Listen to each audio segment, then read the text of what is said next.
Hey, everybody, it's Pete. Welcome back to How to Split a Toaster. We are still in our hiatus, taking our little summer break. We're just putting the finishing touches on the first few episodes of Season 6, which we have already recorded. We can't wait to get them out there and let you listen to them. In the meantime, this is our last big hiatus episode.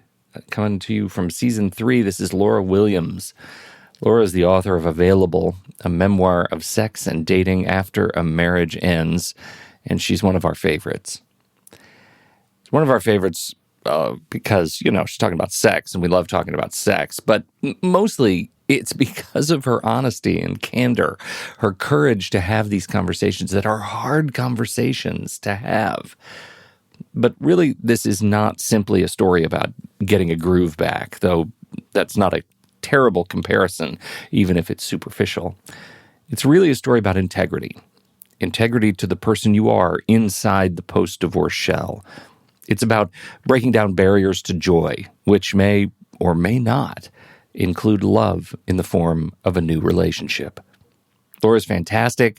Please enjoy this episode, and we'll catch you in a few weeks right back here in the Toaster.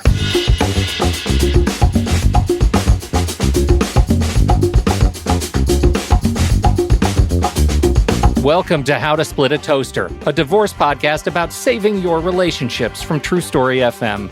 Today on the show, your toaster is going to get its groove back.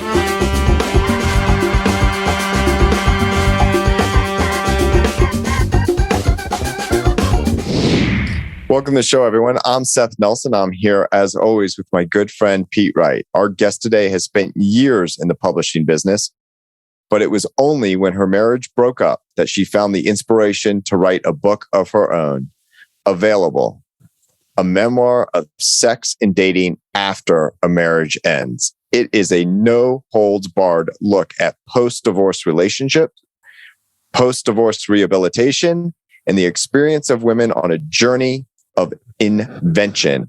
Author Laura Friedman Williams, welcome to the Toaster. Thank you so much. I'm so excited to be part of your toaster.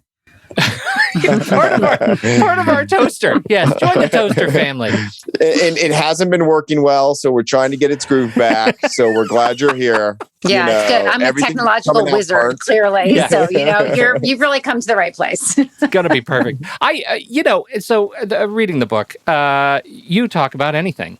Indeed. I mean, straight up anything. Yeah. What is it? And I want to hear the story a little bit, just to get our listeners up to the point of what got you to write this book.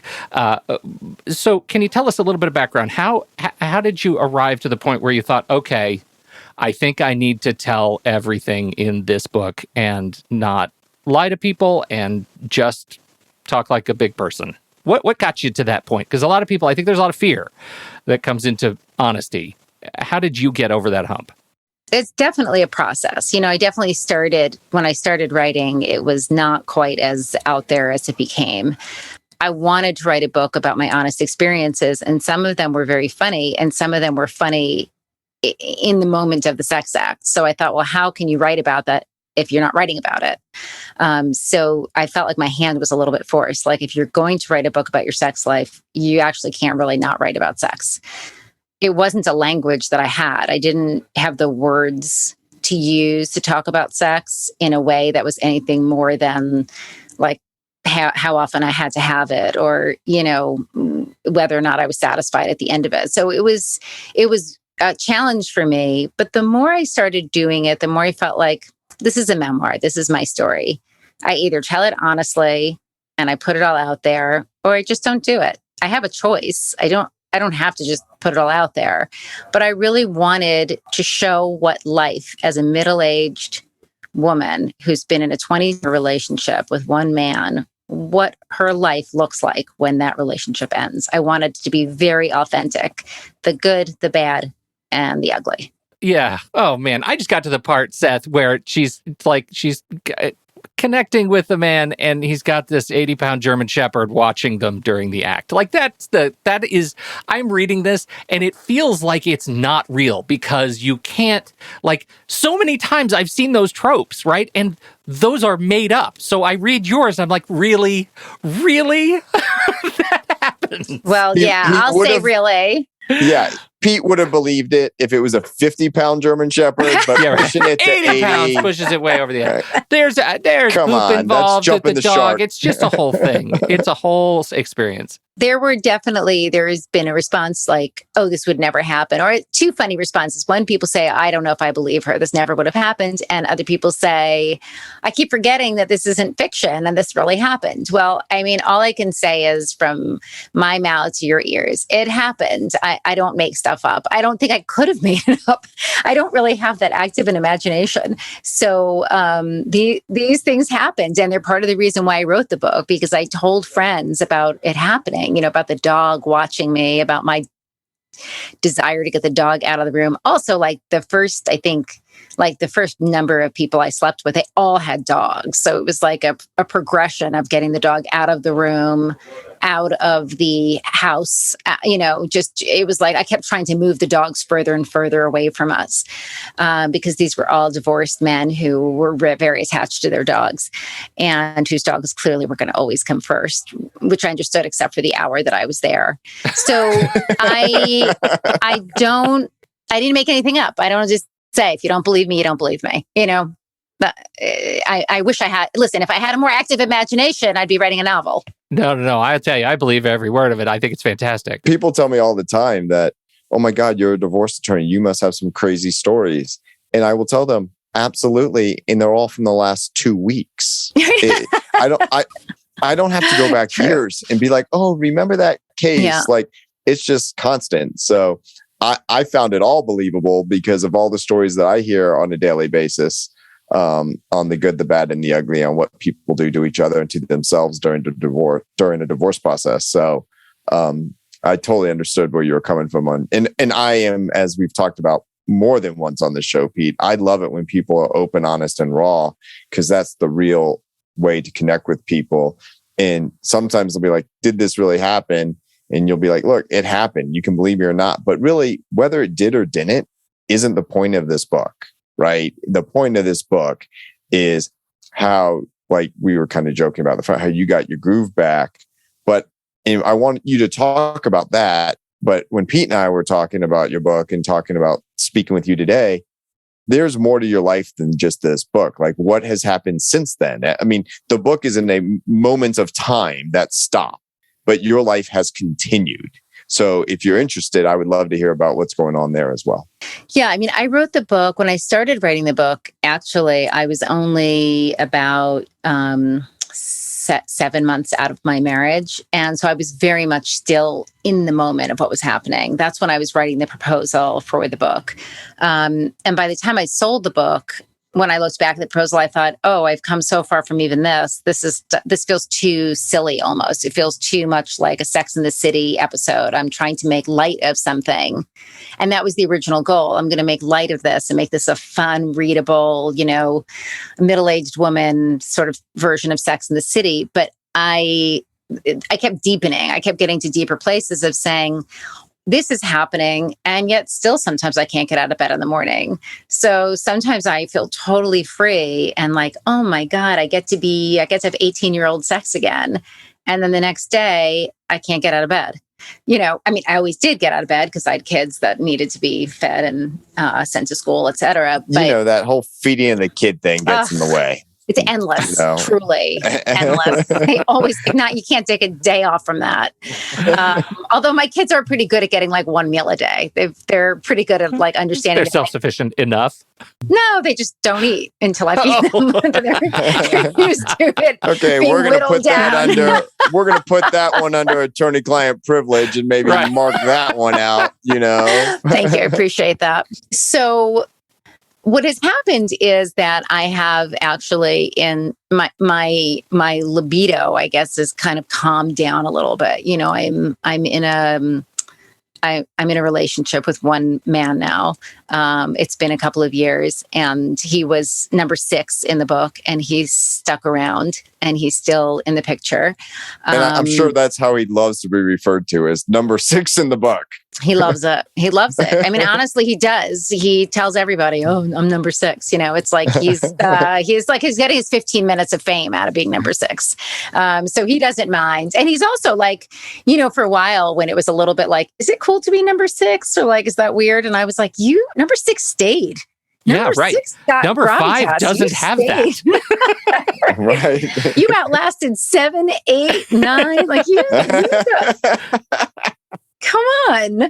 So I feel that for him. And, I don't have as much interest. I don't have the time or the energy really to be constantly like going on my dating apps or looking for men. I mean, we just came out of a pandemic, so that wasn't really possible. So I think the pandemic changed a lot because we were all in such isolation. And there were times where I thought, he and I'll never make it through this. This is just too much time together. Like now all of a sudden we're, when we were together, it was just us. Like we could never see friends or really go out and do anything. We were also living in New York City when there was a curfew imposed because of all the protests and things related to Black Lives Matter. Mm-hmm. So, we endured all of that. I also, during the pandemic, lived with my ex-husband and 3 children in our house upstate in the country. We made it almost 3 months together before one of us was going to die. And at that point, I suggested that he be the one to make a hasty retreat. So, there have been a lot of things that have happened in our lives, some for the better and some for the worse. I think the one thing I'm really aware of is it's been 3.5 years now since my ex-husband and I became exes. And the further I move from the relationship and the marriage, the more independent I become. And also the more I realize he's not my husband anymore. So that's been a process for me because for a long time I used the word husband-ish. He felt very husband-ish to me. He was still the guy I'd call to say, what do I do? My computer's not working, or how do I manage this? So I would still, put him as my emergency contact in the doctor's offices because he still felt, for all intents and purposes, like my husband. Well, convenient, right? It's hard to figure out who the next person is to serve that role, I imagine. And through it. Okay, so let's just talk about this for 1 minute, Laura, because this is going to go under when people say this didn't really happen. So for a long time, I was dating my current girlfriend and we split up for a couple of years and thankfully we're back together. I always like to say that I messed it up and she took me back and I'm forever grateful. Previous to that, I was like seeing the doctor. I was getting ready for a surgery and I updated my emergency contact with my current girlfriend. And just recently, I went back to the same hospital to have a procedure. And they say, would you like to be your emergency contact? And I'm like, well, who is it now? And I'm like, oh, no, that's not a good one. That's the former girlfriend. I think that would have been like, pull the plug. Like, we're done, But what's interesting about that is years I have been practicing law. And not until just recently, when that experience happened to me, did I add to my little letter, update your emergency contact information on all of your accounts and your medical stuff. Interesting. Because it doesn't really necessarily occur to you that that's going to pop up. So you never know where it will be. So what made you in your mind or your heart or your being make that change to say, I need a new emergency contact person? How did you get there? I don't know that I really would have gotten there on my own. I think he kind of forced it for me by, I think that I felt for those few years that I was still like always, that I came first still because I was the mother of his children, because we'd had such a long history together. And over time, I could see his allegiance shifting to his new relationship. And I knew that I was not going to, that it was that she was going to come before me. And so how could I put my faith and trust in somebody who no longer holds me up here? And even though he stepped out on our marriage and our marriage ended because he had an affair, even then I still felt very loved by him. And like he had made this mistake. It was a big mistake, but it was also human and it happened and he still loved me. I still was able to say that. It's really the first time that I'm feeling like somebody's becoming before me. And that is what made the shift for me. And I think that it's still complicated. I'm still not sure what the answer is on that emergency form. I don't want to put the burden on my children. My eldest is 21, but I don't want to put that on her. My mom is 79. And I also feel like, doesn't a mother ever get to stop worrying about her kids? You know, it doesn't seem fair to her either. Yeah. Pete's got nothing going on. You can just write his name in. You know You're what? good. He's so far away, though. He's 3,000 miles away, different time zone. I don't know. Pete, let's talk about when you turn your phone off at night. Okay. All right. Noted. I think it's really, I think that's a fascinating question. And what I'm hearing in my head as you're describing your relationship with your husband and your former spouse and his experience, it sounds like, oh, maybe he already changed his emergency contact, and you start to feel that. Like that's a distance building kind of thing. That increases the distance. And I think you can sense it when it happens. Yeah. Right? I did sense it. I sensed it. There is a passage in the book. We're talking about somebody named Johnny. And you were waiting for Johnny outside in front of the car, and there's somebody howling at you from a window up above, and you speak to yourself here, and you say, quote, "I'm already judging myself more harshly than she possibly can when Johnny gets into his car. I'm tempted to yell up to her, 'Don't judge me. My husband of 27 years shattered my heart, and I'm trying to put it back together. I'm just starting to figure this out at the most infinitesimal level, so be kind.'" That provides for me an anthem to my experience reading the book. And there are two pieces of it that I think are so fascinating for anybody listening who's in this sort of rebuilding stage. First, there's a part of me that's connecting to you as a 20-year-old, like the pre-married person who is sort of living out this dating experience that you never got. Right? And then there's this part that's like, I need to learn how to be this person that I am now after 27 years with the same man. How do you ever have a sense of that division yourself? Because for me, as I'm reading the book, it's pretty clear. Like, there are two women I'm reading about in the book. Are there two women for you? You know, I always feel like I've got this. I see what's happening. I'm a very introspective person, and I like to think I'm very self-aware. So I always think like, I see what's happening. I know what's happening. I see what I'm doing. And then in hindsight, I look back and think, oh my God, I had no idea what I was doing. I was reeling. I was reacting. I was putting myself in unsafe situations. The Laura today would scream at the Laura from, 2019 and tell her to get out of the street, tell her to get out of that man's apartment. There's a million ways in which I am judging myself today of the things I did.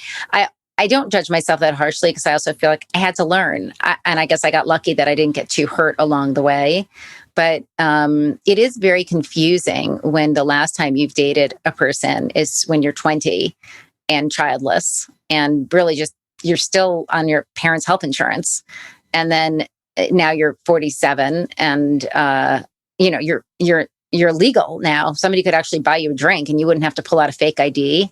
And you've given birth 3 times, and you own property, you're like a real adult now. So you've got the trappings of an adult life, but inside you still know what dating is like from a teenage perspective. So I think it's fair to say there were 2 of me and that I probably am a little bit more of an adult now in my relationships, although I'm an adult on my own terms.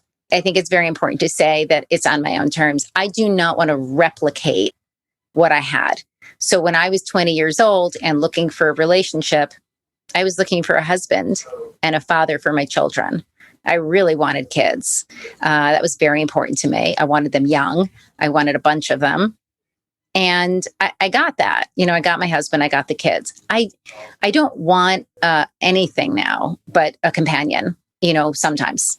I think that is so important. What you said for people listening out there is you're not trying to replicate what you had, right? You're at a different stage of your life and you're looking for something that was much different. Obviously, you're not looking to have more kids. You're not looking for a father of your children to be. You're looking for someone to, walk this earth for as long as you have with you. And I find it very interesting these days that kind of, if you look at Hollywood, back in the day, there was always what they used to call, the derogatory term sort of was the trophy wife. And now it's like the power couple.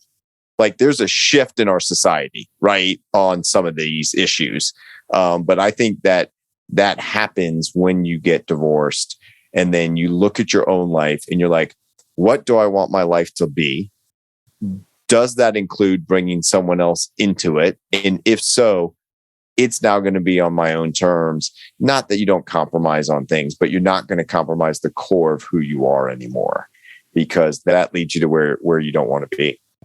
I've got to interject here because I think this is so much of the book can be read as salacious, right? And that leads to this sort of false tropey interpretation of you finish this marriage, you divorce, you're dealing with the grief and the heartbreak that comes with it, and now you're really living some sort of glory days trope, right? That's like, oh, I need to recapture my youth and do all the things I never could. But I am not divorced, but what I'm hearing from both of you is that it's much more complicated and nuanced than that. That is not it's not the Hollywood experience. No, I don't think it is. And I think part of the problem is that the Hollywood experience is still based, in my mind, on the happily ever after. And the happily ever after is almost always involves hitching yourself to another person. And I see this a lot on with social media accounts also, when people I follow who are divorce coaches or, inspirational speakers. And it's sort of like, listen, I was married, I was unhappily married all these years. And now I've got this partner and like, it's so amazing. I never thought I'd find a partner like this. Life is so great. And that's really not something I want to ever say. What I want to say is my marriage was good and then it was bad. And now I want to celebrate that I'm on my own. And I don't want to hitch my wagon to anybody else's. Maybe someday I'll change my mind, but it's, for me, the happily ever after is not that I am now with somebody else. The happily ever after is that I found myself, whoever I am today. I'm going to take it a step a little bit further in the inquiry on that, because from my perspective, I've found myself, and with my girlfriend now, I am at my best. She absolutely brings out the best in me, but that doesn't happen unless I became comfortable being on my own, comfortable in my career, comfortable in my parenting. And not that I don't make mistakes and that I'm always trying to improve. Pete knows, we talk about it all the time. I'm always challenging myself in new and different ways. But that is fulfilling to me. And dating for me after divorce was very easy because I was no longer worried about, am I finding the right one? I was no longer worried if someone didn't want to go out with me again and like how that was going to impact me. I was like, really? The last time I split up with someone, I was worried about when I was going to see my kid and what we were doing with a house, and how the kids are going to be. Like the fact that you don't want to go out next Thursday night is really not a big deal in my life. And then when you tell them that, they get all offended. And then I'm like, I don't know why you're offended. You're breaking up with me, but okay, sorry. I mean, that's so, funny. but that's part of finding who you are and being more in tune with yourself and knowing what you need to do and to live a content life. I'm not big into happily ever after. I'm not even big into, I want my kid to be happy, because happy is an emotion, right? And it comes and go. If you got a kid who's happy at a funeral, you got a problem. Okay. So, and that's just our society. We say we want happiness. And I just translate it. I want my son to live a fulfilling, life and to make his path and to have his journey.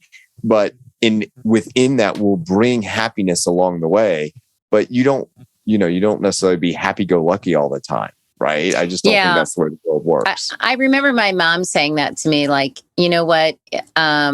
It's hard. Like my mom was so devastated for me when my marriage ended. And she said, we have this emphasis on our kids being happy, and our happiness is tied into our children's happiness. So I can't be happy because you're not happy. And she said, and I think we've got it wrong. I think that what we need to instill in our children is not the need to be happy all the time, but just the ability to be resilient, because you have to know that you're strong and you'll come back from it. And I remember thinking that, and a little later, my daughter was home from college visiting, and she said, Mom, you seem so much happier now. And I said, I think I'm happier because I've redefined happiness. It's no longer about like bouncing out of the house and greeting the world. It's about being peaceful. My happiness is now defined by how peaceful I feel. If I feel at peace with myself, I feel happy. And so I carried that forward. That is enough. That is what I want. A lack of internal strife, a sense of I am where I should be. That brings me peace. If I have clarity, I have peace. So I try to achieve inner peace now more than I say I try to achieve happiness. Well, I think that is so illustrative of a point that I would really like to get across here, which is happiness is a learned response to stimulus, right? And it takes me back to the great Seinfeld episode where Jerry's dating a woman who she's a crier, right? It's the big crier episode, and she drops a hot dog on the ground and she starts bawling, and then a minute later she gets a call that her grandmother has passed away, and she's like, "Well, that happens, and it's not a big deal," right? I think about that all the time. Like, there is a way, as you describe, Laura, that you can retune your response to the things that make you happy, that bring you joy, that gives you that surprise sort of shock that life is well worth living on a day-to-day basis. And I think coming out of a divorce, as we have heard for a number of seasons now, it's hard to retrain out of grief. Yeah. It's really hard. And I think that I think there's a lot of framing. There's a lot of framing that we do for ourselves on a daily basis of how we perceive ourselves. Like, do we perceive ourselves as a victim, as the loser of a situation, as the one who got dumped, the one who got left behind? I mean, the way we frame our perception of ourselves is huge. And for a long time, I did perceive myself in some really negative ways. I perceived myself as like the biggest loser of all time, very damaged and broken, because I thought, I think I look good enough at my midlife that my husband should want to stay with me. I'm smart. I'm fun. I cook really nice dinners. Our home is immaculate. So if he doesn't want me anymore, if he's rejected me for another woman, then he sees something in me that nobody else can see. Not even me. I can't even see what he sees. And it must be so bad that he had to go and find love elsewhere.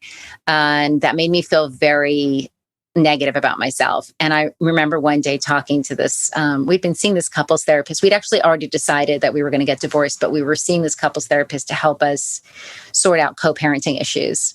And I said, he's just damaged me so badly. I feel so damaged. And she said, I really don't like that word. You're not a damaged human being. You're just hurt, and you're in recovery. You're grieving. You're not damaged. And I thought that was so powerful for me. The grieving process it's real. It is something you're going through and people go through when they're going through a divorce. And as a divorce practitioner, as a lawyer that deals with this every day, part of what I do that my clients sometimes know and sometimes don't is I evaluate where they are in the grieving process. And sometimes what will happen is a potential client might call and just say, well, I'm just thinking about it. The word divorce has come up and my friend said I really need to talk to a lawyer. So I'm talking to you, but I'm not ready yet.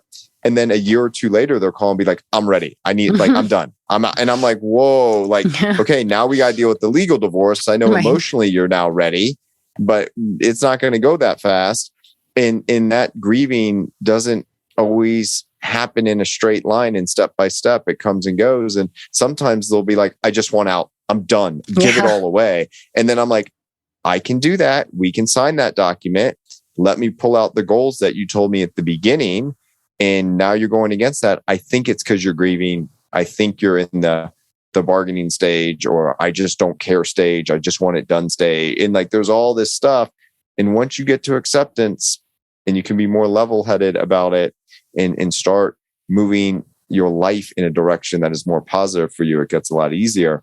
But it's grief, and we should call it grief. And we should when you can understand that's what you're going through at the moment, then maybe we'll kind of take a breath and step back, and it won't be as hard. I think that's a very fair point and a compassionate point of view, because I think what a lot of people don't realize is I didn't. I mean, how many people did I know growing up whose parents were divorced? And I just thought, I'm going to guess a lot, because I think we're in the same generation. It's a lot. And most of my friends came from divorced homes. So, and my father had died when I was young, and my mom remarried, and the man she married had been divorced. So it was all very familiar and comfortable for me. And I didn't see it as, because my father had died when I was young and my mom was widowed at such a young age. To me, that was like the absolute worst thing that could happen, that you could grow up and never know your parent, or that you could be left on your own. And that's pretty bad. I mean, I'm not going to sugarcoat it. That is really hard, but divorce is death. And I think it's very hard for people to understand that when they haven't been divorced. But when you have your hip attached to somebody else's, whether that's for 2 years or 30 years or more, and you are severed from them, you will feel broken. And it is a death, because that person, as their role in your life, is dead. It's over. And that was really hard for me to wrap my head around. Like, he's here, my husband anymore. I'm grieving for him, but he's right in front of me. He's still a dad to my kids, so he's not dead. Two of my kids aren't even speaking to him. So is he kind of dead because he's useless to me right now as their dad? There were so many issues. And I think that, I hope anybody who's listening to this who has friends or parents that are getting divorced just knows divorce is brutal. No matter how kindly and lovingly you do it, you still have to separate yourself from a person you once really loved. And that's painful. Gets to that simple, not easy. That you may be able to find an attorney who can make the divorce process simple, but it will very likely never be easy. I couldn't agree more. And just to kind of punctuate that, Laura, what you're saying, I also feel that not only is it just so painful and difficult, but people just don't understand it unless they've been through it. Yeah. And so that's part of the reason we do this podcast, is to reach out to people and say, there's a whole lot of people out there that have been through it, and we know what you're going through. And we're just here to help and get you through today. And maybe you can pass that forward on tomorrow to someone else, because it's not easy. It's never easy. And I'm very fortunate. I'm very close with my former spouse, but that didn't happen overnight. It took some time. We gave each other space after we got divorced, which I think was healthy for both of us.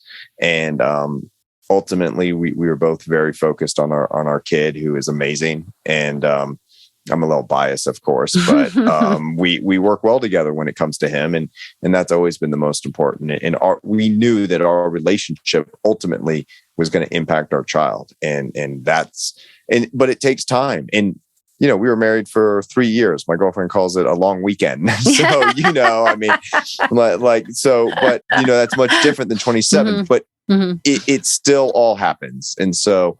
No matter where you are, how long you've been married, how many kids you had or didn't have, and it's different when you are married as opposed to when you date someone for a long time and then you break up.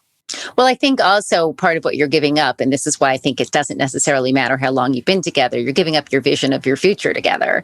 So whether it's 3 years or 30 years or whatever, if you think that is the rest of your life, like for me, getting married was not like, oh, I'll give this a try. There's always divorce. Like, this was it for me. You do or die in this marriage. You will make it work.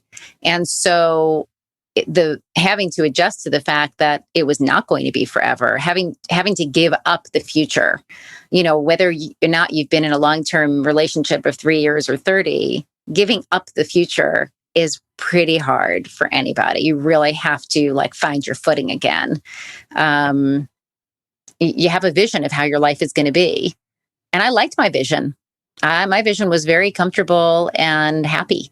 So giving up something that was comfortable, safe, loving, secure why would I give that up? Why would I walk away from that to go into the unknown so I could have more sex? I mean, it's not the worst reason, but it's not necessarily, it wouldn't have been my driving force if somebody had offered it to me. You can either be an 18-year-old again, live like you're 18 or keep this marriage, it wouldn't even have been a question for me until my husband cheated on me. But this is the thing I think is most interesting, is how easy it is to take this journey of sex and discovery and just make it a journey of sex and discovery. Then all we've done is rewritten Porky's. You know what I mean? Like it's just it's sort of empty.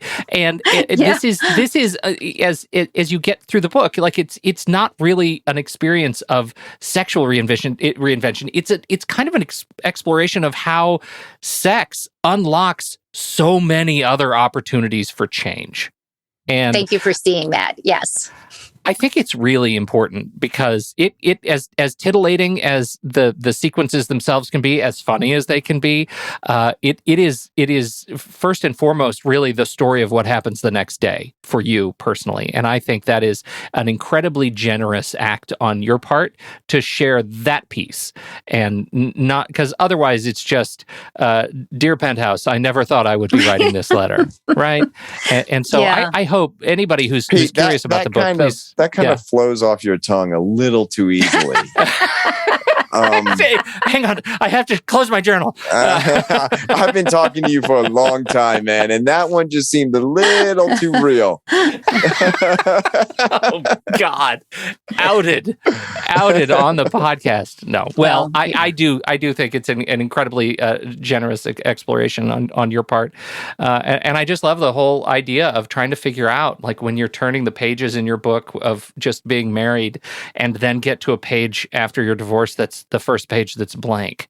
That metaphor is very painful and real to figure out. So here I am, in the catbird seat, right? I'm married, but I was sitting there on the couch last night with my wife, and we're at 22 years, and I had spent some hours yesterday afternoon reading the book, and it hadn't really crossed my mind until we're sitting there while we were watching Schmigadoon, and our feet, it's very hot, so we were sitting kind of far apart, but our feet were just touching, our toes were touching, bare feet.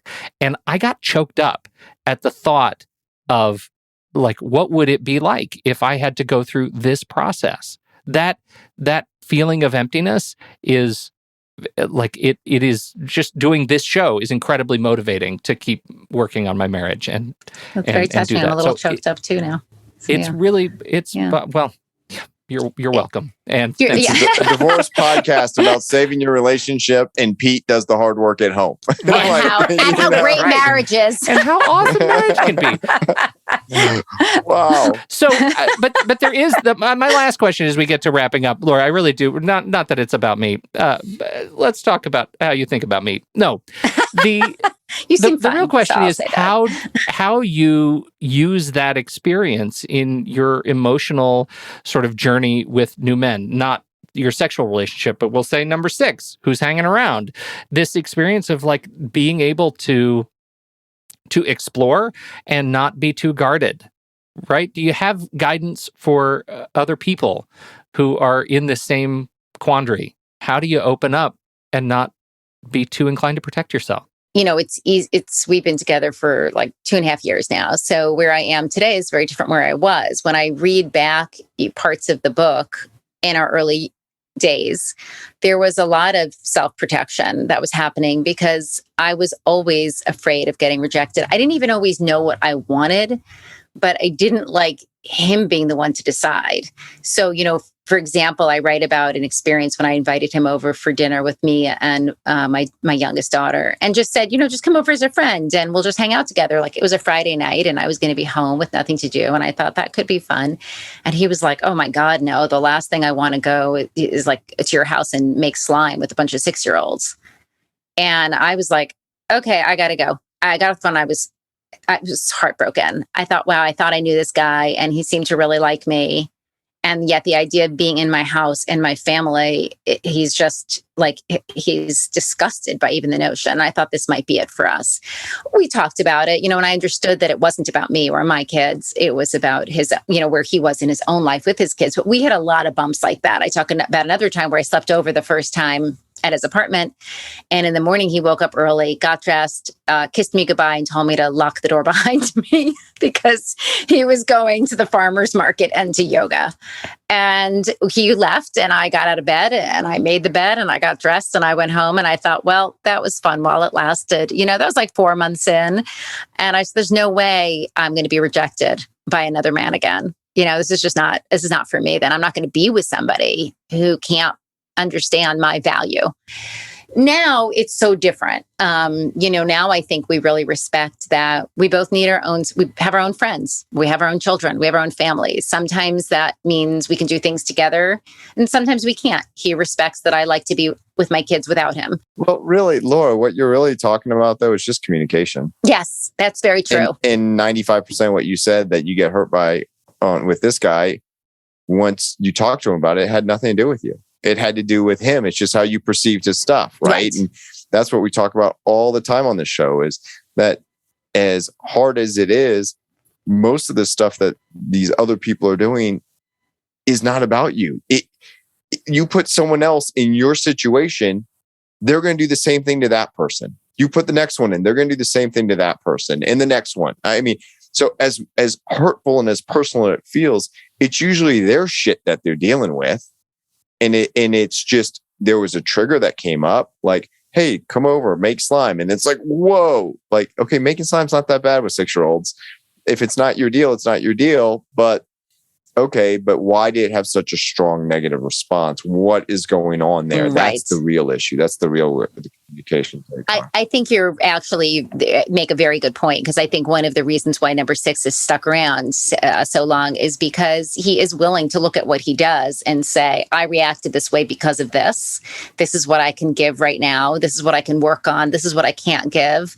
And so we're able to communicate that way. So he responds accordingly. It's not like, oh, I just don't want to come over, and like that's the end of it. I also think, I just want to say, it's very important to me to say this, that part of all of this is that I feel it's very important for women or men to stay true to themselves and what's important to them. I will not give up the things that I've discovered about myself that are important to me to maintain a relationship. I want to be in a relationship where somebody respects me and loves me so much that they can accept the parts of me that I need to maintain for myself. So if that means I say to you, I'm never going to want to get married. I don't want to live with you. I want to maintain the right to be non-monogamous. You have the right to walk away and find somebody else because those things don't work for you. Or you can stop and think, well, I love you too. I respect you too. And let's see how long we can play this out. And so that's what number 6 has been able to do. And that's why he's still in the game. Well, really what you're doing there, Laura, in my view, is you're setting boundaries for yourself. Yes. And you're identifying them and you're communicating them. Now, he has the absolute right, like you said, to say, well, I want to get married. And if you don't, then I'm out. And you understand that's just a choice. And all that is, to me, is mature people saying, here are my boundaries. Here's what I'm comfortable doing. And really what you're doing is making a request. And that's all we can ever do in these relationships is you have a request. I would like to stay with you as long as we don't get married. I am having this request that we don't get married. And if he goes, I'm not going to accept that because I want to get married, well, then it doesn't work. Right. But having those clear boundary discussions and, being able to articulate them and understand that might be, okay, well then I'm out. And we all do that in all of our relationships, right? There's things that I'm sure that Pete is not allowed to do at the house because there is a boundary. And if he crosses that boundary, there's going to be something bad that's going to happen, right? I want to say, for the record, writing letters to pornographic magazines is one of those things that I don't do. Right. Only because it's a boundary set by your wife. Let's be clear now. I'm a very creative writer, and I don't write anything to pornographic magazines. Do they still accept those letters? I don't know. It's all by text. It's all TikTok. Yeah. See, I was just seeing if you're going to bite if you knew the answer. That's what that was. I didn't really care. Leading the witness. Objection. Look, I think that all of this that you're talking about, these are gifts that 18, 20, 22-year-old Pete would never have been able to accomplish, right? Having those kinds of conversations is a gift of maturity, is a gift of, of middle-age experience. And that's something to hang your hat on, right? That's really cool. And these are all great stories in Available, a memoir of sex and dating after a marriage ends, which you can find everywhere finer books are sold, and Audible, and it narrated by you. That's an accomplishment. Well done. Yeah, I mean, I can't listen to it because when I do, I just cringe. I've tried. I think I've gotten to the second hour, and I'm like, God, I feel so That's bad. That's 11 hours and 28 but minutes. People tell me they love it. You sound great. You sound terrific. So that is it. What else? Anything else you want to talk about? You want to plug? Where do you want people to go to find you? Just go buy the book, and then that's it, or is there more? You can pre-order it because it's not going to be available in the United States on Amazon until September 14th. So it can be pre-ordered there. It was released in England first, but the audio and the ebook are available right this minute. And I'm on Instagram on Laura Friedman Williams. That's Friedman with an IE. I'm on Twitter. I'm on Medium. I do a lot of writing on Medium. So we'll LinkedIn, put all the links Facebook, in the you name it. we'll get you. I'm all over. And I actually love to hear from people. I love to hear people's stories, and I love it when readers feel something and want to connect with me. So if people want to reach out to me, I will respond. Outstanding. Laura Friedman Williams, thank you so much for joining us, for sharing your story, and to everybody for downloading and listening to the show. We appreciate your time, your attention. We appreciate you doing the work.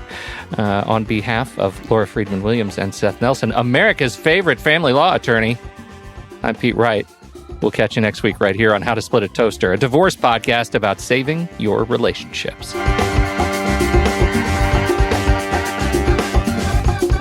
Seth Nelson is an attorney with NLG Divorce and Family Law with offices in Tampa, Florida. While we may be discussing family law topics, How to Split a Toaster is not intended to, nor is it providing legal advice. Every situation is different. If you have specific questions regarding your situation, please seek your own legal counsel with an attorney licensed to practice law in your jurisdiction. Pete Wright is not an attorney or employee of NLG Divorce and Family Law. Seth Nelson is licensed to practice law in Florida.